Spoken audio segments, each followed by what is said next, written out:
Car Sales Talk 101, where it's all about life in the car business. Telling you like it is. Here's the man with the plan, Terry Cameron. Let's get started. Welcome back to Car Sales Talk 101. I'm Terry Cameron. Thanks for hanging out with me again this week. We're going to talk this week about what an offer is and how to get an offer.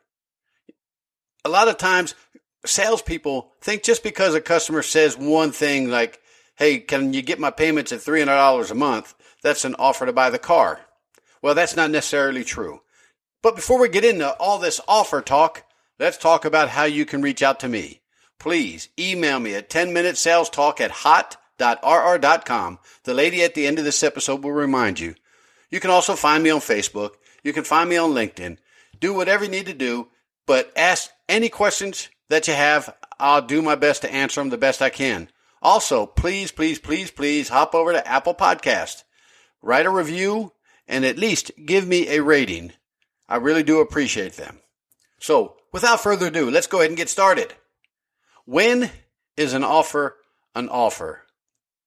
Well, I think first we need to start backing up just a little bit and think about what got us to this point to where the customer might throw an offer at us, or we might ask for the offer. We have to make sure that that's what the customer is sitting down to do. So we go out in the test drive, we do a really good job on the demo, we come back in, we do our sold line close, we offer them some refreshments, and we sit down. We got to make sure they're sitting down to buy the car. We got to stop using that, hey, do you want to go inside and take a look at the numbers? Partial close, just to get them in the door. Because if you do, that's exactly what they're going to do. They just want to come in and look at the numbers. You have absolutely no commitment. We want a commitment to buy the car. So you got to do everything. And I talk about this on many episodes. If you start out wrong, you're going to finish wrong. You've got to follow the process. You got to greet them professionally, not how can I help you? Or y'all aren't looking to buy a car today, are you?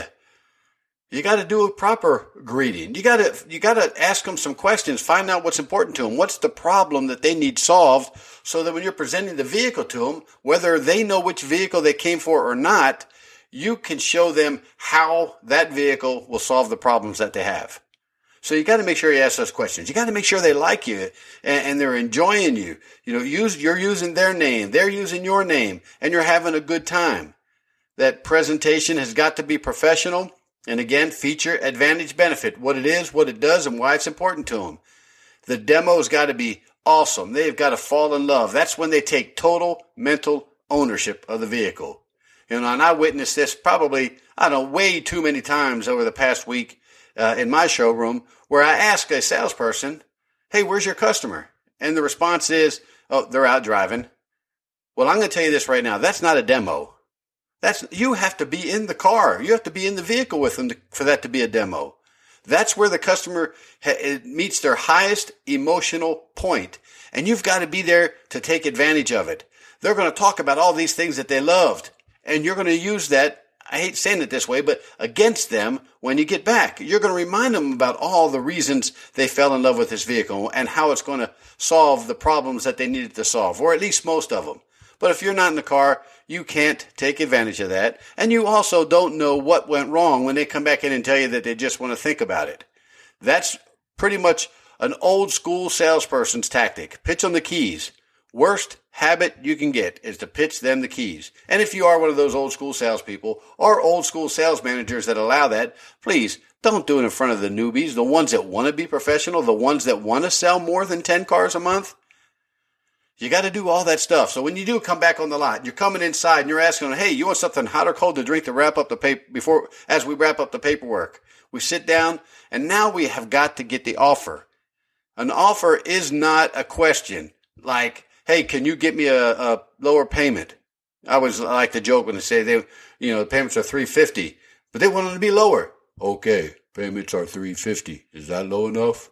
So that's not, we can't play those games with the customers. We can't play games with the desk, and the desk can't play games with you. This is an important part of the process. This is where we make our money right here. Now, the best way to get an offer is, number one, make sure you're on the right car. If you haven't made the right selection, if this is not the one the customer wants to buy, good luck. Now, we can always switch them to maybe one that didn't want to buy because of financing reasons. They're conditioned. We want to get rid of this particular unit. It's been in our inventory too long, and to meet the condition. And if we're going to lose some money, that's the car we have to put them on. But prior to that, we need to know that we're on the right vehicle. This is the one that they want. And you have to create some urgency with your customers. You have to get rid of that opportunity for them to say, okay, we want to think about it. And you do that by letting them know that they're not the only ones interested in it. This is the most popular model. This is the only color we have of this. This is the most requested vehicle online. You have to let them know that. So, and I want to make sure, Mr. and Mrs. Customer, that we do not have another deal pending on this. So I'm going to check availability and make sure it is still available. But let me ask you this. If it is available, can I tell my manager you're ready to do business right now? We tend to screw up a lot because we always use the word today. Well, today is way too long. We want them to buy now. If they leave the dealership, that's when all the emotion is gone and when logic sets in, and then they start deciding, well, you know what? The car we have really isn't that bad after all. Or, we've gone this long without a car payment. Let's go just a little bit longer without making a car payment. So we want it now. When you do that, you leave them and you go to the desk, they're starting to think about that. Oh, my goodness, I want this car. It's the most popular one. I don't want it to be sold out from underneath us. You got to come on back, and you got to hit them with the numbers. And I'm not going to do that this episode. I'm not going to go over how to present figures. We've done that in previous episodes, and everybody does it a different way. I don't know. Maybe I'll do a YouTube video on the way that I do it that seems to work for me the best. But you want to come back, present those figures to them confidently. Throw your pen down, and I don't mean that literally, but put your pen down when you're done. Say, guys, all I need you to do is okay right here. We get all the paperwork started. Okay, so some of us pucker about that time. Well, you got to get used to it because now we are going to ask them to buy the car. And sometimes that's all it takes. I've lost plenty of deals in my dealership because the salesperson just never asked them to buy. And they ended up buying somewhere else because they found a newbie that just said, hey, you want to buy the car today? And they bought the car. Put the pen down. Tell them, I need your okay right here. We get the paperwork started. We can get you out of here, start enjoying your car right now. Put all this shopping behind you. What do you think they're going to say? Chances are they're going to have some objection. Maybe not to the way, well, maybe it is the payment. Maybe it is the way that you presented it. But who cares? We want something to come out of their mouth. We need to know what we have to accomplish to earn their business. So, how do we know the offer they give us is real? That's simple, guys. You get them to sign it. Put their name on the dotted line. If a customer says, okay, I'll do this and I'll do this, but I won't do that. But if you can get me right here, I'll take it home right now. Then you say, okay, I don't know if we can do it or not, but if we can, I'm putting an X right beside that offer, having them sign it. Then I'm telling my manager that we can do it right now. Is that right? So that now word came out several times. Do you think there's any doubt that they know that they're buying the vehicle now? Rarely will you take a pencil back to a customer that meets that commitment they just said they mentioned to you, that now commitment, that they don't agree to it. And if they don't agree, well, it's time for the manager to go out there and say, hey, you just put my salesperson in a bad position. You said if we did this, we buy it now. So what's the problem? It could get a little confrontational there, but the whole idea there is to figure out what is the problem. What's the other thing we need to fix or solve before we could buy the car? So the offer is only a real offer if when. That's right. I heard every one of you. When the customer signs it saying they are ready to buy it right now. Do not take an offer to the desk. If they say, hey, nope, I'll buy it, but I'm not going to buy it till tomorrow. That's not an offer to buy. That's an offer to get away and think about it. Just don't take it to them. Remember that may bother them. That may upset them that you say, nope, we can't do that if you're not going to do it right now. But you know what? If they leave upset, they were going to leave anyway. What you have to do to battle that is, remember, create some urgency. I can't tell you how many times that I've seen customers when I reached my hand out as a manager and said, well, guys, we gave it our best shot. You said if we can get here, you'd buy it now. Well, we're there, or we're at least in that ballpark.